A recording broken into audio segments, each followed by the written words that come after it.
Wholesalers, do not use your A to B purchase contract for your double close contract.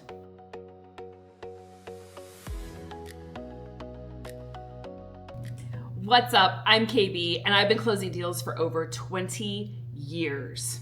On today's video, we're going to break down how to properly complete the double close contract when you have locked up your buyer and you need to double close in order to get it across the finish line.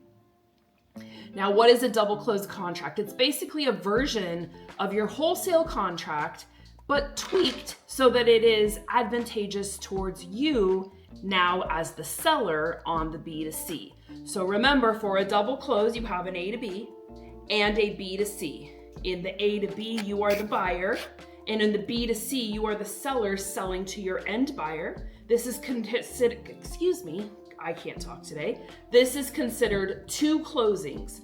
This close and this close, they close back to back, or what we would call simultaneously of each other. And you will need either transactional funding to fund on the A to B, and then you'll get it back and pay off your transactional lender on the B to C. You'll get the delta difference. Or if your title partner allows for what's called pass-through funding, then they won't collect any money. You will not need transactional funding, which means you'll get a little bit more to your bottom line because you won't have to pay that point. And then they'll just apply the buyer's funds throughout the whole transaction and close, bada bing, bada boom. So you might be wondering, why double close? Well, there's a couple of scenarios in which you might need to do this. One, and the most common I hear, is that wholesalers don't want the end buyer to see how much they're making in an assignment fee, so they double close. I'm about to burst the bubble on that myth. No matter what, they're gonna see what you make, because in a double close, you pay for the A to B closing with the seller, and then you are the seller in the transaction that they're closing on, and they can see your seller proceeds just the same. So there's really no way to completely mask it, but a double close is definitely more clean when it comes to the assignment fee showing in their column and then them balking at that. So I get it, but it's not completely foolproof. Sorry to burst your bubble.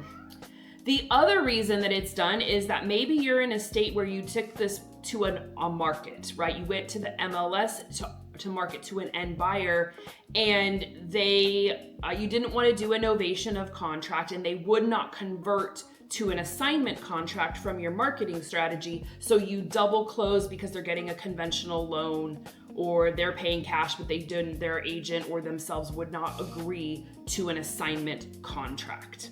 So those are a couple of the reasons. There are probably more out there, but typically it's either gonna be you're trying to pretend hide your assignment fee, or you went to an on-market strategy, were unable to get them to sign an assignment contract, and you needed to double close, or the offer that got presented from you from an on-market was a conventional, and so you had to double close.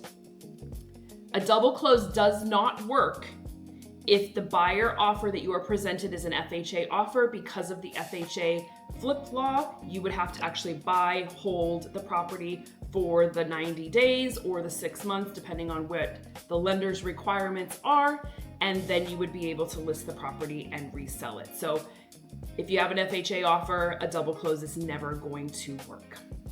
Now let's get into it. So over here on the double close contract, you'll see it looks very similar to the wholesale contract.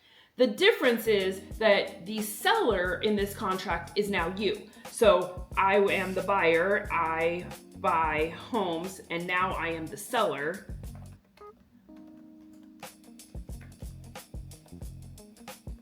I don't know why I didn't just turn on my caps, but here we are. We're doing it. We're doing it the hard way, guys. Okay, so I Buy Homes Cash LLC, that's me, and I am selling it to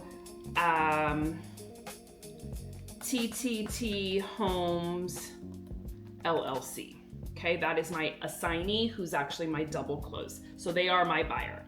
Property address, just the same as we've done all the way through, 123 Main Street, Mesa. Wouldn't it be so funny if there was actually, I think I said that last time. I'm gonna look it up and see if there is a 123 Main Street. That would be hilarious. All right, we got 123 Main Street. All right, and then just the same, this is the price that they are paying. So this is not your purchase price that you're paying your seller. This is how much your buyer is paying you as the seller. So I purchased this property for $100,000. I turned around and I sold it for $140,000. Okay, so that goes in here. And then here's where things differ. And I talked about this in the assignment, so if you haven't watched that video, go back and watch that video. But my rule of thumb for earnest money on an assignment or a double close, if it's $150 or less, I do $2,500. If it's $150 or more, I do $5,000. If it's over $500,000 as a purchase price, then I do $10,000. You can do whatever you want. Those are just kind of my rule of thumb.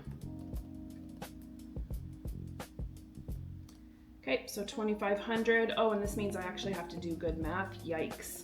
Will somebody do this math for me? Let's see, 140 minus 2,500. So that's 138. That's 137,500, I think. 137. Hopefully I did my math right. 137,500. Lord help me if I didn't, and I'll be really embarrassed. And then close of escrow. So in our purchase contract, we have business days for inspection period and close of escrow.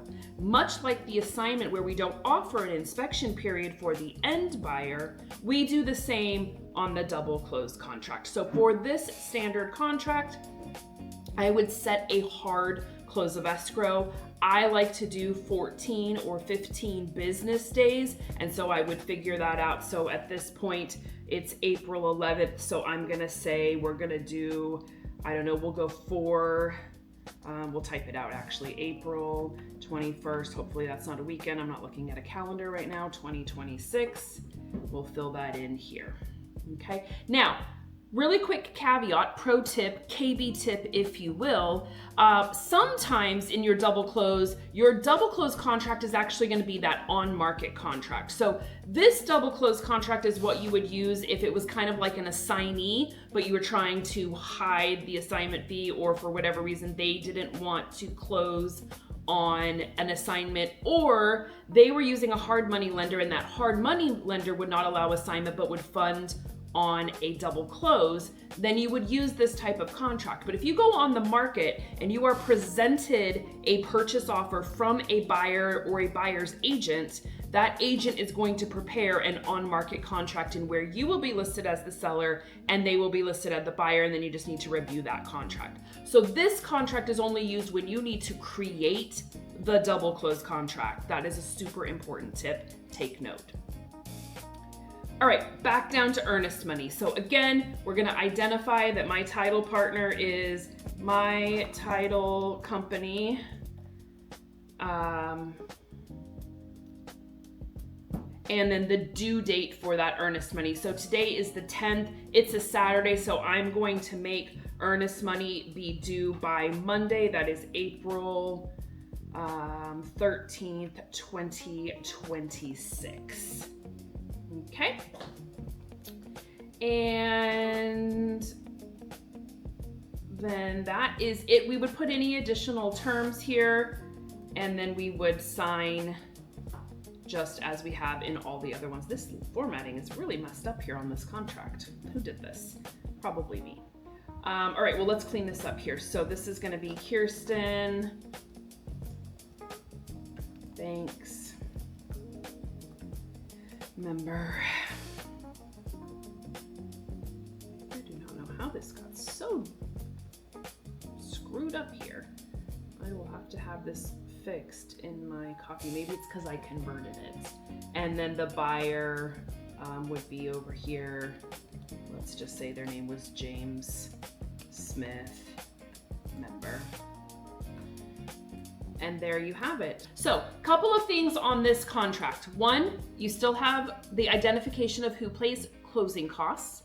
You still have an occupancy of vacant, unless otherwise noted in the additional terms, because you don't have those boxes to check like you do on your A to B contract.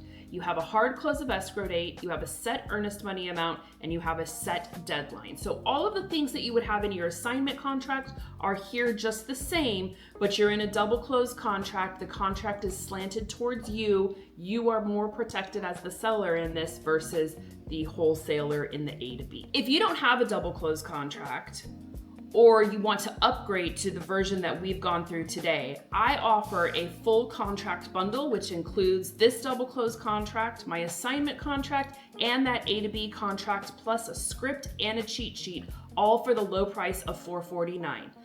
In the description box below will be the link to purchase. And if you would like more content like this, don't forget to comment, like, and subscribe.